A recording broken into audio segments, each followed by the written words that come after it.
Hello दोस्तों, आज का चैप्टर है रजिया सुल्तान। रजिया सुल्तान दिल्ली सल्तनत और पूरे भारत में पहली और अंतिम महिला शासिका थी। इसका शासनकाल 1236 से 1240 तक का रहा। इसका शासनकाल अगर हम वर्षों और महीनों में देखें तो 3 वर्ष 6 माह 6 दिन का था। यह है पुरुषों के द्वारा सिंहासन पर बैठते समय पहने जाने वाले वस्त्र कुबा एवं कुल्हा पहन के शासन करती थी। जो कुबा होता है उसको कुर्ता जो पहनते हैं पुरुष उसको कहा जाता, और जो कुल्हा था वो पगड़ी होती थी। तो ये दोनों वस्त्र पहनकर ही ये शासन करती थी। यह दिल्ली सल्तनत की प्रथम व अंतिम मुस्लिम महिला शासिका थी। दिल्ली की जनता ने पहली बार किसी को सुल्तान बनाया, अर्थात दिल्ली की जनता ने पहली बार स्वयं अपने आप, यानी कि किसी भी शासक ने जबरदस्ती गद्दी नहीं हथियाई थी या ली थी। तो जनता के द्वारा ये पहली बार ऐसी थी जो जनता की मर्जी से सुल्तान बनी। इसकी उपाधि उम्दत उल निस्वा थी। इसके काल में तुर्की गुलामों का प्रभाव कम हुआ और गैर तुर्कियों को इसने प्रोत्साहन दिया। तो अब हम थोड़ा सा डिटेल में जाते हैं।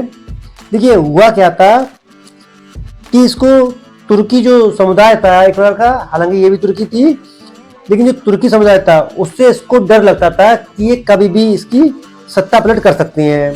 तो लिहाजा उस संभावना को खत्म करने के लिए इसने जो इसके भरोसेमंद गैर तुर्की लोग थे उनका इसने समर्थन किया और उनको ही प्रोत्साहन देना शुरू कर दिया था।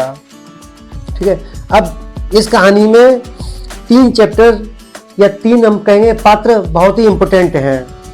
वह पात्र कौन कौन से हैं? तो सबसे पहला पात्र आता है अल्तुनिया, जो कि बठिंडा का सूबेदार था।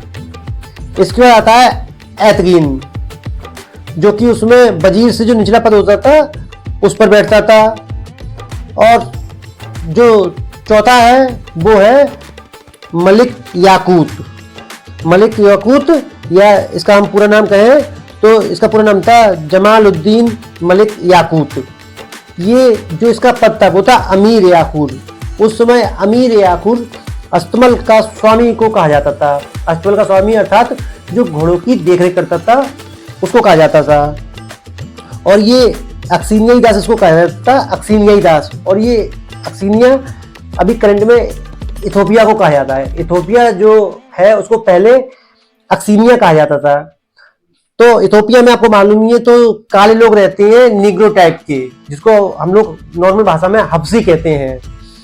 तो ये हब्सी दास थे एक प्रकार के, और ये काले वजन तो लंबे चौड़े थे, 6.5 पौने 7 फुट के थे। ठीक है, अब समस्या कहाँ पर आती ये देखते हैं।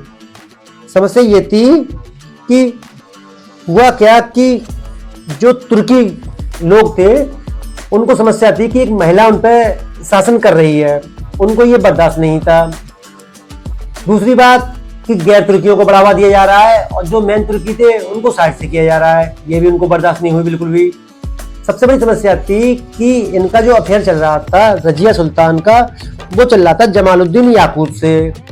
तो जो तुर्की गुलाम थे वो ये कहते थे कि ये काला ही मिला, हम क्या मर गए हैं। इस कारण से और दिक्कत हो गई थी सबसे ज्यादा। इसी बात को दिक्कत होते हुए तो जो मेन जो कलाकार था इसका वो था एतगीन।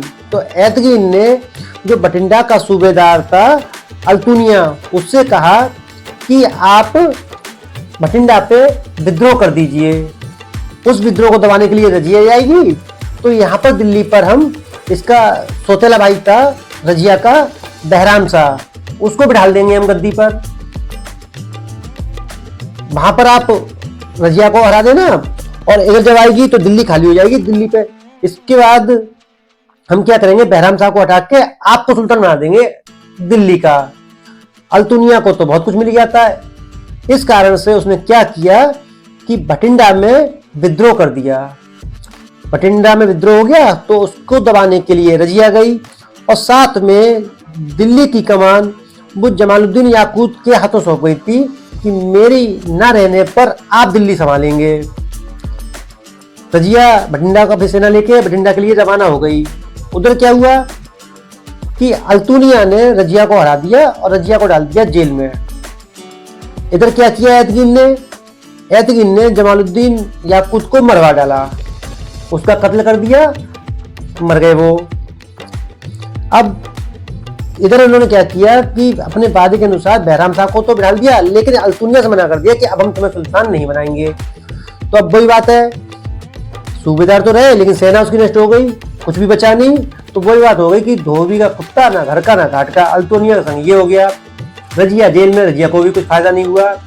तो रजिया ने अल्तुनिया से कहा देखिए आपको जो चाहिए था वो आपको नहीं मिला, लिहाजा अब एक ही चीज बचती है कि आप हमसे शादी कर लें, हम दोनों मिलके फिर दिल्ली पर हमला करते हैं।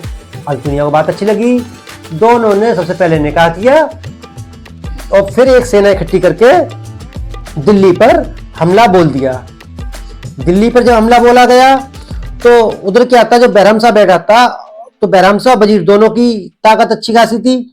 तो इन दोनों ने मिलकर इन दोनों को, रजिया और अल्तुनिया को हरा दिया, यानी कि अब बठिंडा भी नहीं बचा और दिल्ली भी नहीं बची। तो जब ये बठिंडा वापस लौट रहे थे दोनों लोग, तो रास्ते में एक जगह पड़ती है कैथल। तो ये कैथल में विश्राम करने के लिए रुके हुए थे। तभी अचानक से, तो कुछ विद्वान कहते हैं कुछ डाकुओं ने आके इन पे हमला कर दिया और इन दोनों का कत्ल कर दिया।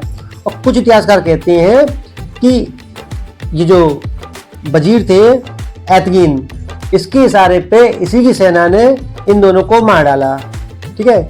अब एक इतिहासकार महोदय है एल्फिंस्टन, उनकी एक लाइन बिल्कुल सही लगती है इस बात पे। उन्होंने कहा है यदि रजिया स्त्री ना होती तो उसका नाम भारत के महान मुस्लिम शासकों में लिया जाता।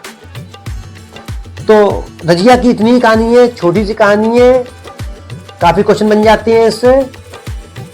ठीक है, तो आज के लिए इतना ही, आगे मिलते हैं अगले एपिसोड में। कमेंट बॉक्स में ये जरूर बताना कि आपको ये कैसा लग रहा है, ये जो हमारी सीरीज चल रही है मध्यकालीन भारत, ये कैसी लग रही है आपको। ठीक है, तो आज के लिए इतना ही, धन्यवाद।